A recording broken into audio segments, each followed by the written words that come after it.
खारपाट पट्टा आहे, अकोला, अमरावती, बुलढाणा या भागामध्ये किडनी फेल्युअरचे दरवर्षी 100-200 लोक मारायचे. किडनी फेल्युअर नो रिसर्च, ते डायलिसिस करण्यात चालायचं. मग आम्ही तिथे गेलो, तिथे सगळे अनालिसिस केलं, त्या कॅडमियम निघालं.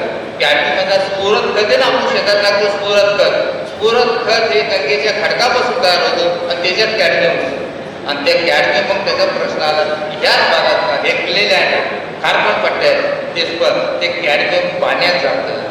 पोटातून गेल्यानंतर किडनीमध्ये ते 24 वर्षे थांबतं, त्यात लीड असतो.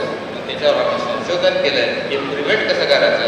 सरकारला रिक्वेस्ट केली, नोटीस केलं, त्या भागातल्या बोरविली सगळ्या बंद करण्यात आल्या, तलाव बांधण्यात आले, भरून पाणी दिलं आणि किडनी फेल्युअर काढलं. असं आपल्याला समाज उपयोगी संशोधन करता आलं पाहिजे. आणि ते पब्लिकेशन, प्रत्येक गोष्टी ही पब्लिक झाली पाहिजे, ते कागदावर आली पाहिजे, तरच आपला फायदा होतो. शेवटी सगळं करत असताना मला जीवनामध्ये एक आठवतं की मित्र हो, असं देशाची सेवा करायला पाहिजे की मरता मरता कमीत कमी प्रत्येकाने 2 वाक्य तरी सांगता आलं पाहिजे, मी या देशासाठी काय केलं. बायकोसाठी करतो, पोरासाठी करतो, त्या नातवासाठी आपण पैसे ठेवतो, पण देशासाठी काय केलं. हो, ज्या देशाने तुम्हाला वागवलं त्याने आपण कुठे गेलो किंवा Indian I am from India असं म्हणतो, मी याचा पोरगा आहे म्हणून आय एम फ्रॉम इंडिया.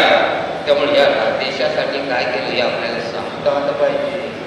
आणि नंतर इतकं देशासाठी सेवा करा, इतकं मरमर करा, इतकं देशाला सुजलाम करा की ज्यावर तुम्ही तुमची देह घेण्यासाठी या भारत मातेने तिरंगा बदल पसरावा, असे काही काम आपण करा. हो, मी नुसतं हे करा, नुसतं करत राहिलो आणि आता दिवस आला, सगळं संपन्न झालं आहे. खाणं पिणं इजी भेटतो, सरकार तर फुकटमध्ये येतं, पण देश सेवा आपल्या करत आपल्या हातून घडली